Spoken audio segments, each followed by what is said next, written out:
Yes. Welcome back to another episode of From Bromley with Love. I say another episode like I've been churning them out, and the reality of the situation is the content. I wouldn't say it's dried up per se, but there's been quite a lot going on, people. So I had to kind of cut back on some of the Bromley related content on the YouTube channel. But it's a new year. It's 2024. Happy New Year to all Bromley fans. The last time we would have all have seen each other was the Ebbsfleet game, for those of you who went on the 30th, wasn't on New Year's Day, on the 30th of December, the fantastic 5-1 win, which sees Bromley come into 2024 in second place in the National League, probably and very unlikely to chase down league leaders Chesterfield, but certainly in a very good position to give themselves, I guess, pole position vis-a-vis the National League playoffs and, dare I say, a potential Wembley date come the end of the season. But we'll get into that.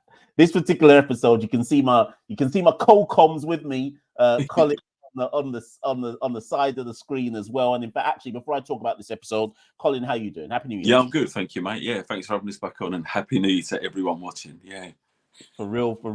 So when I go and touch Colin, I said let's do like a New Year's episode, start to the new year. Everyone talks about how a brand new year means new resolutions, goals, etc. And I kind of wanted to do a bit of a unique one on From Bromley with Love and kind of look at, well, what are the ideal kind of goals, wishes, resolutions, call them what you want, for Bromley Football Club I want to say for 2024, but realistically, we're talking about the first half of 2024, certainly up until May 2024, what are realistic goals. So what I'm going to do, Cole, is I've written down 6.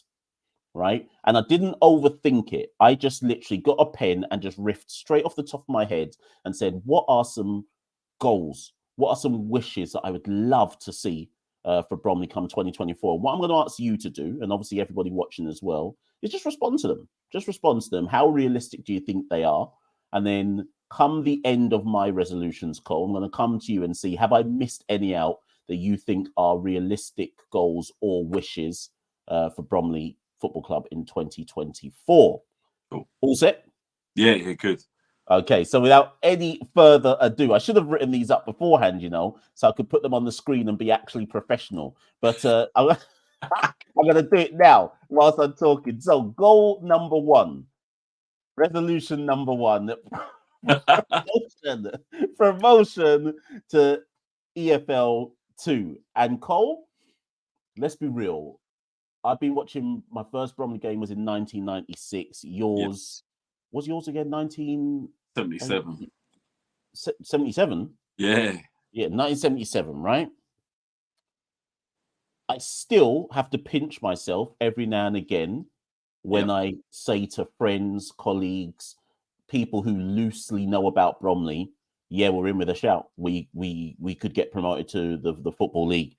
And as we've come to the turn of the year, what looked like in early November, it was like, well, I guess we're in with a chance. As we turn the year now,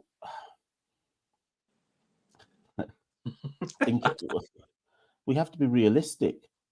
Bromley's goal at the end of this season should be promotion to the Football League. And I've said it. I've said it. This isn't a joke now. This isn't a pipe dream to me. I think this is a realistic goal that they'll never say it fully. I wouldn't expect Robin Stanton-Gleeves might.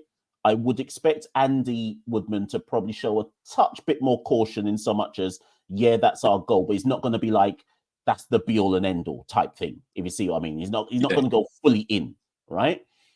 I think I'm going fully in now. And I think that based on how this team has performed in the first half of the season and coming at the turn of the year, and also, Cole, looking at the gap that has opened up between us in second and Solihull in fourth, and this is before you even look at the rest of the playoff places, I think, okay, do you know what? Minimum, get to Wembley. Yeah. Anything can happen at Wembley. Anything can happen at Wembley in a playoff final. But I think a realistic goal is, let's try get to the Football League. But the bare minimum, the club should be thinking, we should get to Wembley in a playoff final. And I can't believe I've said it, Cole. Where do you stand on it? You know what? I'm the same with you. I'm pinching myself, thinking, really? But you look at the league table and you think, well, minimum is top three now, right? We probably won't catch Chesterfield unless they blow up spectacularly. So you're looking at playoffs. But if we finish in the top three, which there's unless we do something dramatically bad, you think you carry on doing what we're doing from the first half of the season, and we will finish in the top three. Then you got home advantage in the semi-final, no eliminator, straight in. We're decent at home. We could be any of the teams that are in the top seven at the moment at home, and then you're at Wembley. So, yeah, I guess it is realistic, which is crazy to say, but it really is. Yeah, you know. I should have flipped it because that's the goal. So the notion of the episode is to say what's our wishes. That's the wish. But I do just want to throw some caution to some of the Bromley fans that should we get to Wembley and not get promoted, or even say we played in a semi-final, say we finish second or third and we play in a home semi-final and lose and don't get to Wembley, that doesn't mean the season has been a letdown, because we are still on track, regardless of what happens come the postseason. We'll be in the postseason. Regardless of what happens in the postseason, we are on track to have the best ever season Bromley have ever had, like literally ever had in their history. And I don't think people should lose sight of that. I agree. It's steady progress. You look where we've been. We've been playoff eliminator, got knocked out. Playoff eliminator, semi-final, knocked out. We go automatically into the semi-final. That is progress. You know, it's year on year getting better and getting better. And you know, we've seen it before. The year that we lost to Ebbsfleet in the semi-final of the National League South playoffs. The next year we won the league. It's about right. We learn from this, and then next year we just do a little bit better. So yeah, I wouldn't be downcast. Obviously, on the day you're going to be absolutely gutted, but over the piece, you wouldn't be downcast with reaching the playoff semi-finals and being at home. But obviously, once you get there, you think, wow, you know, we are that close. Well, we're agreed on wish number one, which links then into wish number two. Wish number two is related to whatever happens come the end of the season, right?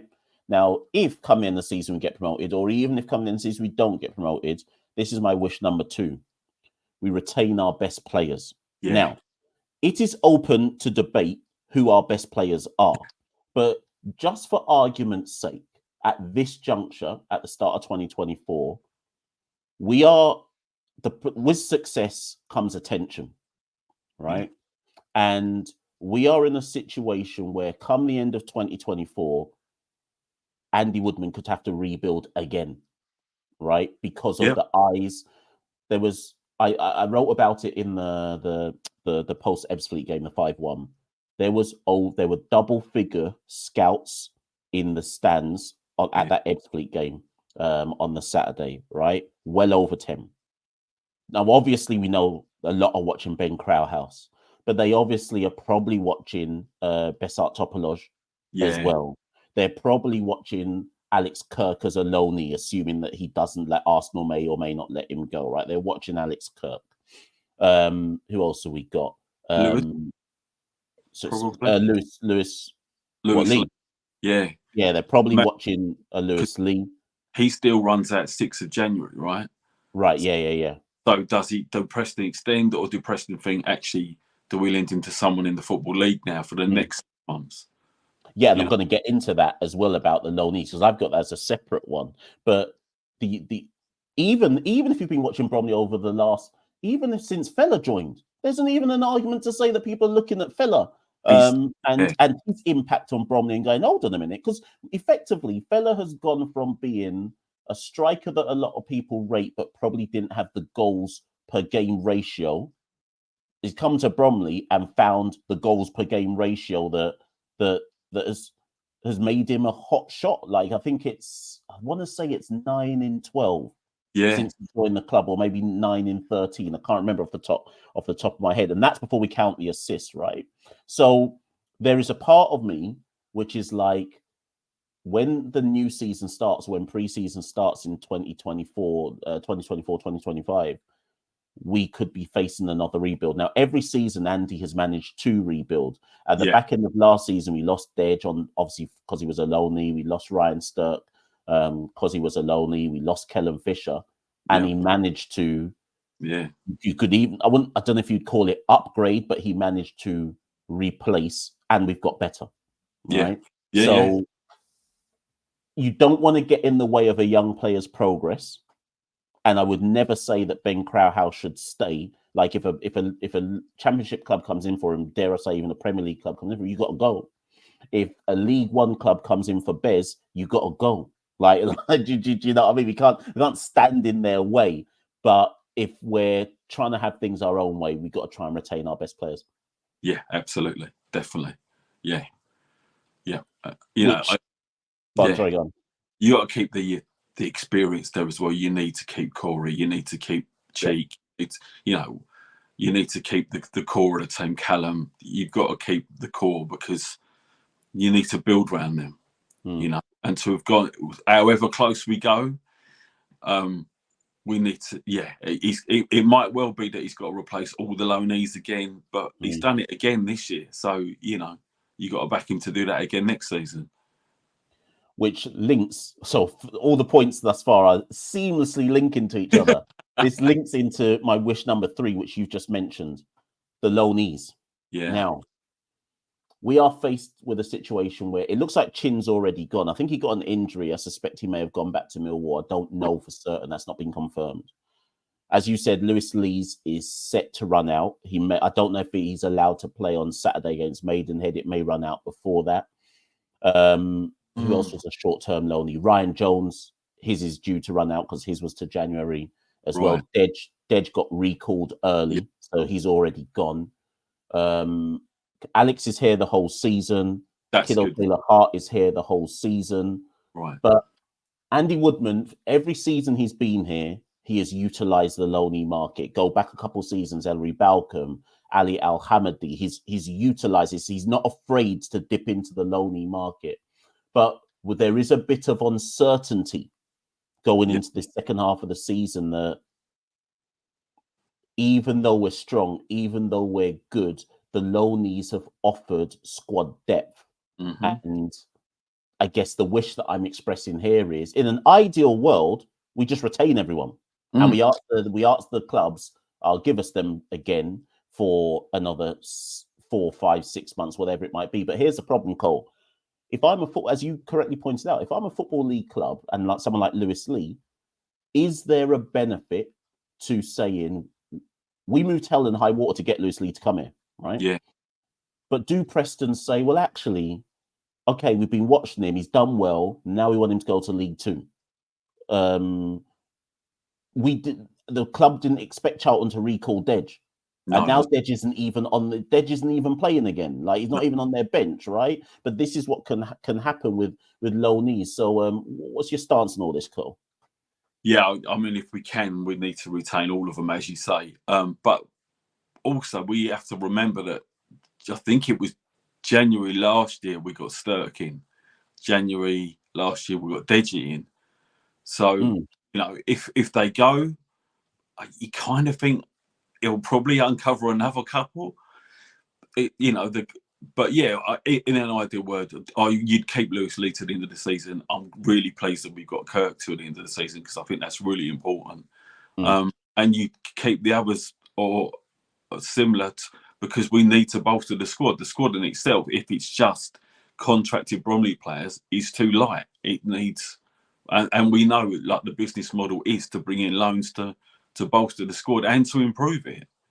So, yeah, if we can keep everybody we've got at the moment, I would keep them for sure. Yeah, that would be I think if it ain't broke, don't fix it, is basically my rationale here.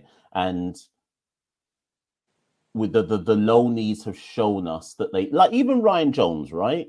He's not featured as much as he probably would have wanted to, but when he's had to play, he's generally speaking done a job, right? Yeah, so, and we also have to be like careful. Like we've been fortunate. this season as well. Our injuries, because I've always said with a team like Bromley, and Sutton proved it the year they got promoted out of the National League, to have a good season in this league, you have to be relatively injury-free, right? Yes, Bromley's one injury crisis this season was right at the start of the season, and we suffered. And that's why we didn't start well. We lost versus Halifax, lost versus Barnet. We had to scrape that draw against Wealdstone at home. We went to Rochdale, played well, admittedly, with 10 men and scraped the 2. Our season didn't get going for the first 4 games because we were dealing with injuries, right? So we aren't a squad that can afford to just be like, all right, so our loanies have gone back now. We're back down to kind of like the core squad. Because all it takes is Bez Topoloj gets injured. Now what do you do, right? Ryan Jones has gone back. You can move Corey Rightly back to left wing back. But actually, and whisper it quietly, Corey's had a fantastic season in the middle of the park. Do you see what I mean? Yeah. So it switches things up slightly. Yeah. We have to. Yeah, I mean, you don't want to lose any of them, but there is a potential. Like we've been lucky with our centre backs. At one stage, we had 6 centre backs. Oh, it's too many. But then we find ourselves now with 3 fit ones, and deputising. So it proves you need that strength in depth because you never know when it's coming. There's suspension. Yeah, it's easy enough to get sent off these days. Exactly. Yeah, so. Even in midfield, you could argue we're light in midfield at the moment because Bennings is injured. Arthur's took a 3-match ban. So as much as people can be like, give Crowhouse, and by people I mean myself, as much as you can say give Crowhouse, give Whiteley a rest, well, where's the options? Yeah, we don't in midfield. That's right. Yeah. So you as you say, squad depth definitely needed. If Andy can renew, but if he can't, we're going to need to bring in some more players. Also, I guess we take Handball is possibly coming back. Of course, yes, that would be good. And that's a midfielder. Obviously, Sam Woods can step in and play that role in front of the back 5. But hopefully he'll be back because that we couldn't do with that. Take Campbell in the squad definitely coming into January. Completely forgot about Tate, and of course he has already bolstered with Levi from Maidstone. Yeah, interesting signing. He's got such a great goal scoring record this season. If he can get him fit, then that's a real option up front, isn't it? It gives him the option to just not have to play cheek 90 minutes, game in, game out. Yeah. But anyways, we move on to point number 4. This is going to be an interesting one. Andy Woodman. Now, let me explain what I mean by this one, Cole. If there are still any Andy Woodman detractors out there, I'm sure there are because Bromley has a bitter fan base at the best of times, right? So I'm sure there's still some detractors out there somewhere. If I remember rightly, after we won the FA Trophy, Woodman and Andy Woodman and Alan Dunn signed a 3-year contract. I believe that's what the club put up. Yeah. So this is the second of the 3 years, right? Right. You would assume that Robin Stanton-Gleeves is not stupid and he puts some kind of minimum fee release clause or some kind of clause in that contract should someone come sniffing around Andy. Let me just give you... So this is my wish because it's a resolution episode. My resolution is that Andy Woodman stays regardless, whatever happens come the end of the season, because even if we didn't get promoted, our best bet to then get promoted is to still keep Andy Woodman at the club and give him the next season to try go for it again. Cool. But there's also this scenario, Cole. Let's just say, argument's sake, we didn't get promoted. I refuse to believe that there isn't a bigger club out there looking at Andy Woodman's track record at Bromley going, right, this guy has finished 7th, won the FA Trophy, 7th, got to the playoff semi-finals, and he's just made Bromley come 2nd or 3rd. And that could be, and got to Wembley, depending on what happens, right, with how the season ends. If I'm a bigger club, I'm sniffing around. I'm sniffing around, right? So my resolution is that Andy Woodman stays at Bromley Football Club, regardless of what happens come the end of the season. And I say that in the context of, forget our players, he could be the person that actually gets poached come the end of the season. Yeah. I mean, you would imagine there must be clubs in the Football League, in the maybe League One or Two, thinking, well, you know, he's doing that job with those resources. What could he do for us? You know, because it's all about context, and a lot of the guys that he's bringing in on loan through contacts could easily be playing a couple of divisions above, but they're playing for us. So, you know, yeah, there is a risk, obviously, when you've got a good manager. Other clubs further up or with slightly better resources will be sniffing around every time there's a vacancy. But we need to keep him. Like, you know, if we can, like you say, we keep the core of the squad and we keep the manager. And wherever we find ourselves, we want to do it again with the same backbone. And I should add, with Andy Woodman, by default, that also means his backroom staff. Yeah. So that Steve Arias, Alan Dunn, Brandon Daly, etc., because it's a collective. Andy would be the first to say it's not just about him.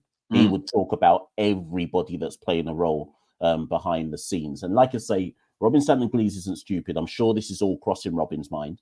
One way around this is for Robin to say to Alan and Andy and say, right, you've got 1 year left in your contract.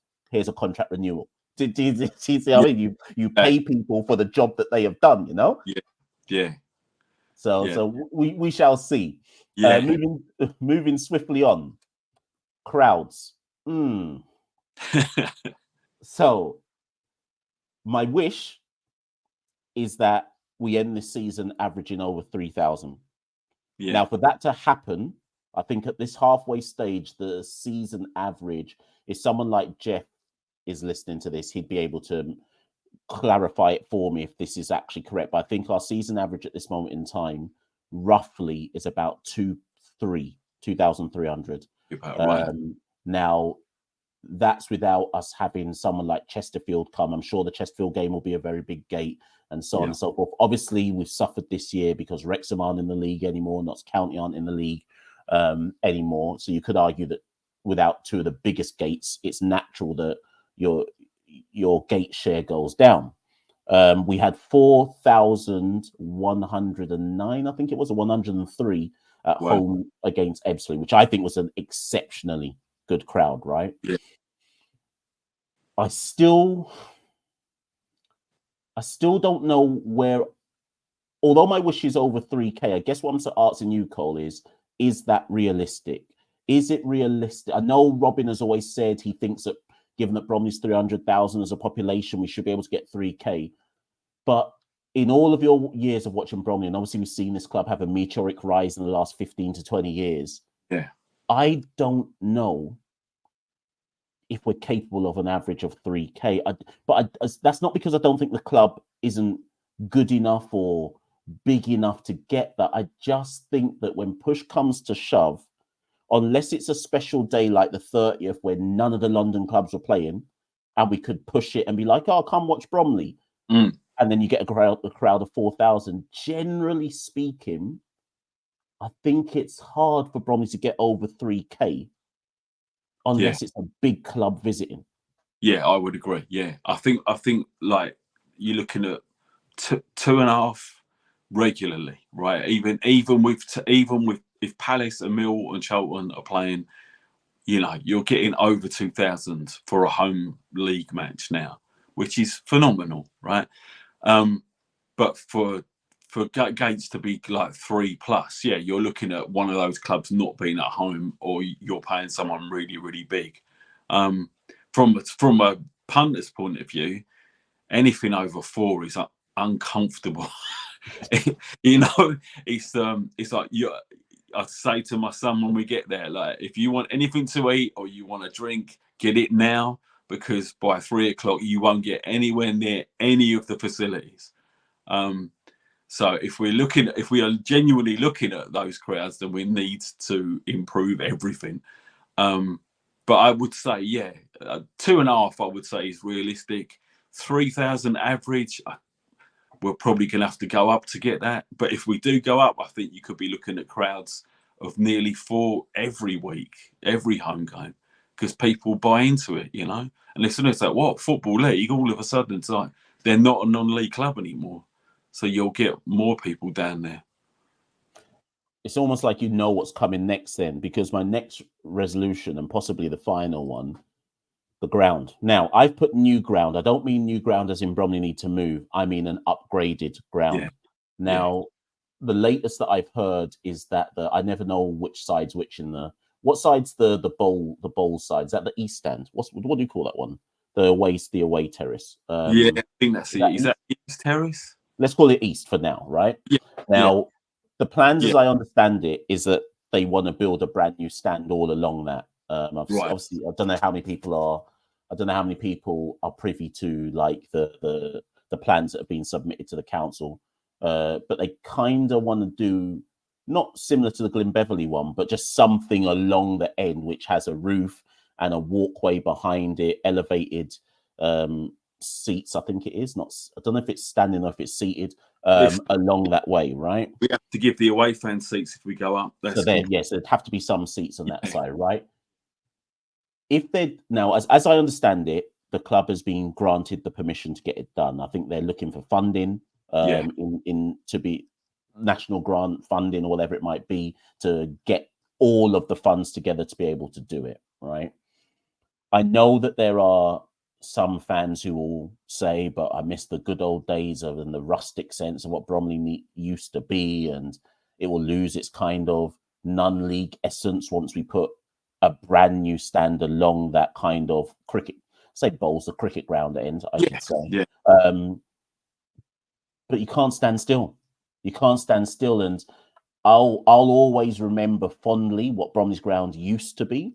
But believe it or not, Cole, my wish is that Bromley's ground gets upgraded, because you can't get promoted through the leagues without, I say through the leagues, you can't, even to be in the Football League, you have to have some kind of improvement. So it's realistic to therefore say that I want to see the ground change, because, and you've referenced it, as much as I want crowds over 3,000, let's be honest, every time we've ever had over 4,000, it's not nice. No, it's not. It's not a comfortable experience. No, Wrexham, horrible. It was just horrible, and there was this steady stream of people walking around the entire match trying to find somewhere to stand or sit, and you're like, it didn't work. So if we're realistic about our aims to be in the Football League, our aims to get bigger crowds, then we have to improve what we've got at Hayes Lane, which is, it's a shame, but at the same time, we kind of have to make these decisions, because if you just if you leave it as it is, it'll fall apart. It needs to be upgraded. You can't just say, you got any sort of property, if you leave it and say, I want it to keep its charm, unfortunately, sooner or later, it'll fall apart. You have to improve it. 100%. And like I say, I expect some kickback once the ground improvements begin, but begin they must, and therefore that's a wish of mine. So listen, Cole, that's the 6 I had, right? I'm going to show you what my 7th was, but I think I'm reneging on it. Okay. my 7th was 3 up, 3 down, but do you know why I'm reneging on it? Because it's never happening. So I'm reneging. It's really interesting that you put that, because that's the one thing I was thinking about this morning, because I was thinking, like, I'm amazed they ever agreed to 2 up, 2 down. It was a big thing back in 1987 when they first said, okay, one of your teams can come in from non-league automatically. They won't be voted out every year. And that was a big thing. Then 2 up, 2 down. I was thinking, wow, really? But the thing is now, if you're in the Football League, if you go down, there is absolutely no guarantee you're ever coming back. Yeah. And I was thinking the same thing, because recently in Scotland, they had 1 down from Division 2. And then the teams that finished top of the Lowland and the Highland League playoff then played the team that's bottom, then replaced them. Every team that's gone down is nowhere near coming back, not even close. And that will be the same. Wrexham, 12 years it took Wrexham. You look at some of the other league clubs that are in our league, or even in the league below now. Realistically, they're not getting back, not anytime soon. So I just don't see them agreeing to it. It would be right, because you look at the top 3 now. You look at the top 2 last year. I mean, Notts County on 107 points were perilously close to not even making the playoff final, and they were 2-0 down to Boreham Wood. And it kind of exposed it for the fact that really it's not very fair. But I don't see him agreeing to it. I mean, if we look at League Two right now, just at the time of recording this episode, the first in League Two is Stockport, who won the National League two seasons ago, right?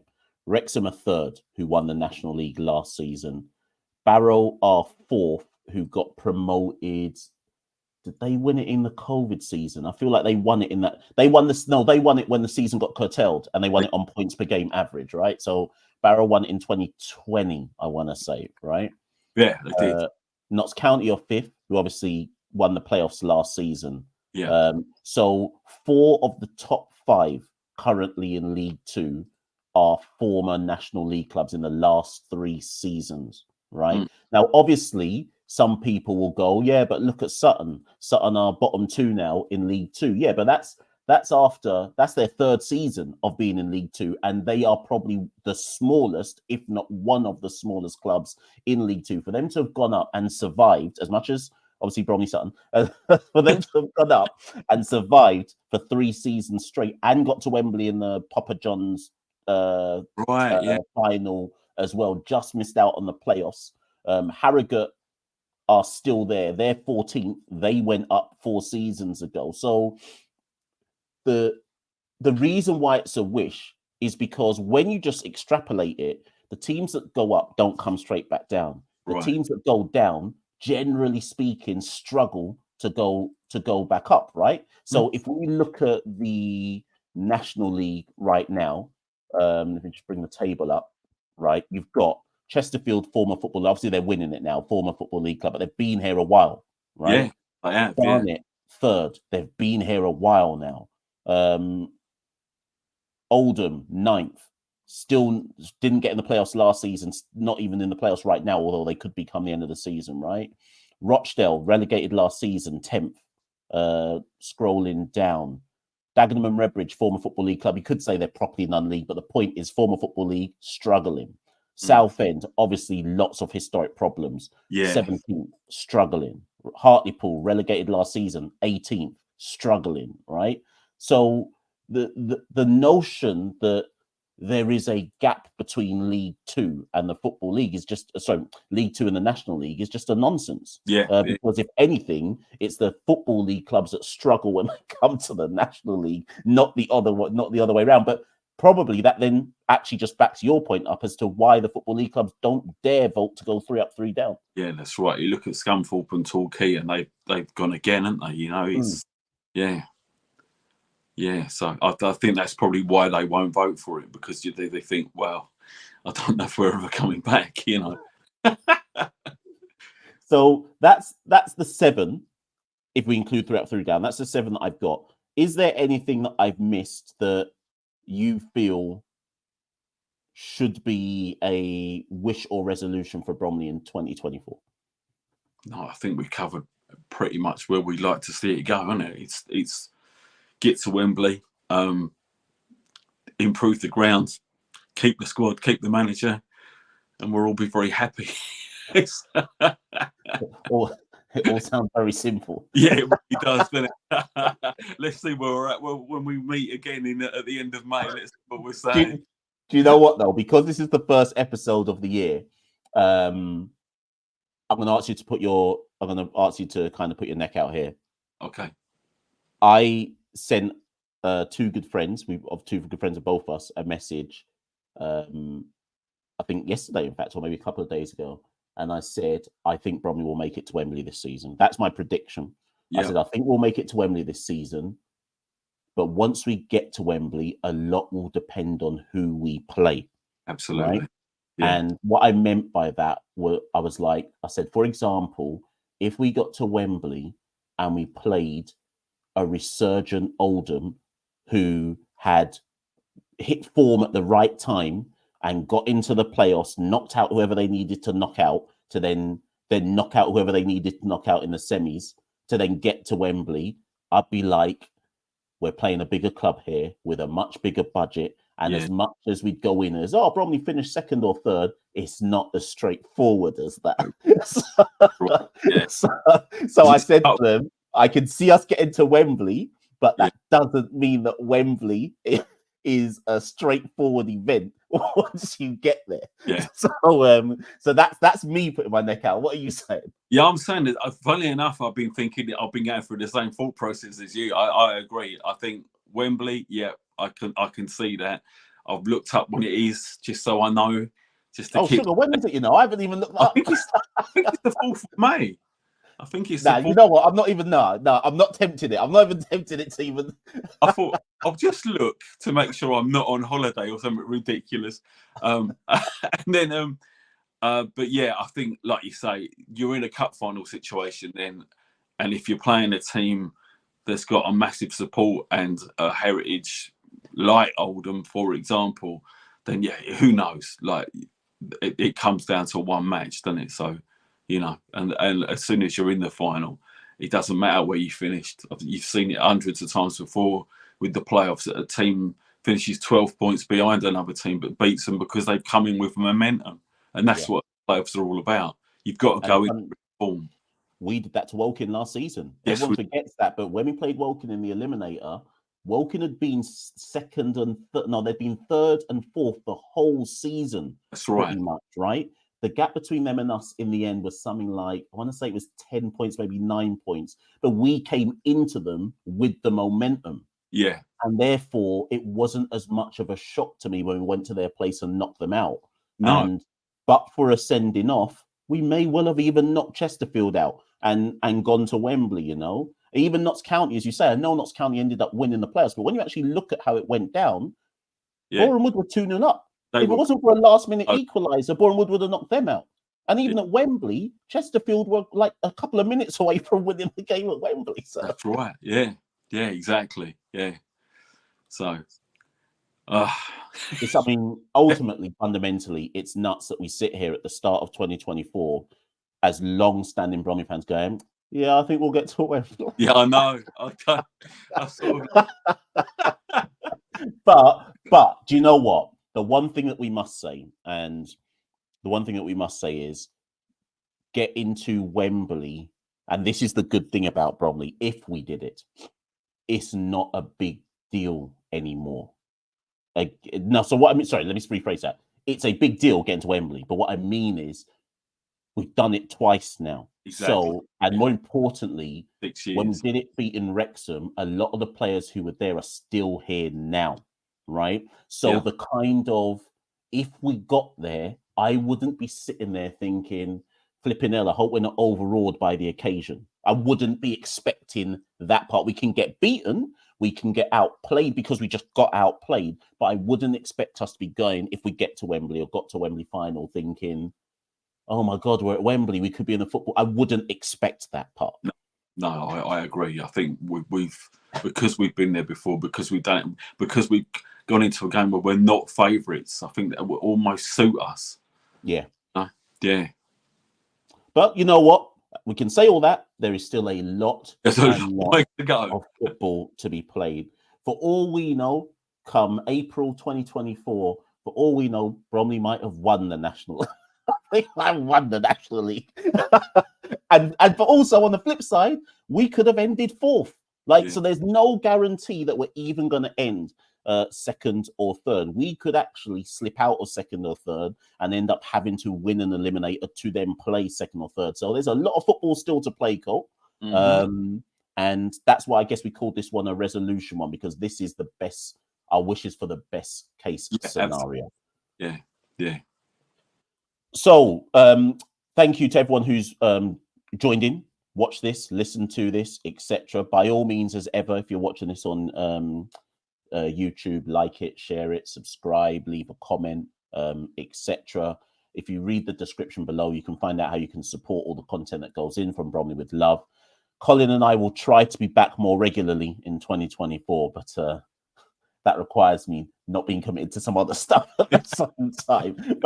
But we shall see. I'll be at Maidenhead on Saturday. I presume you'll be at the Chippenham game at the FA Trophy one. Yeah, right. Yeah, I've just bought my tickets. Yeah, I'm not sure if I'll be there for that one. So look out for Cole's reports. Read the Chippenham game. I'm not convinced I'll be there, but certainly Maidenhead, I'll be there and drop some content after that. But thanks once again, as ever, Cole, for coming on. Pleasure. Thanks, mate. Much appreciated. Tune in for some more content very, very soon.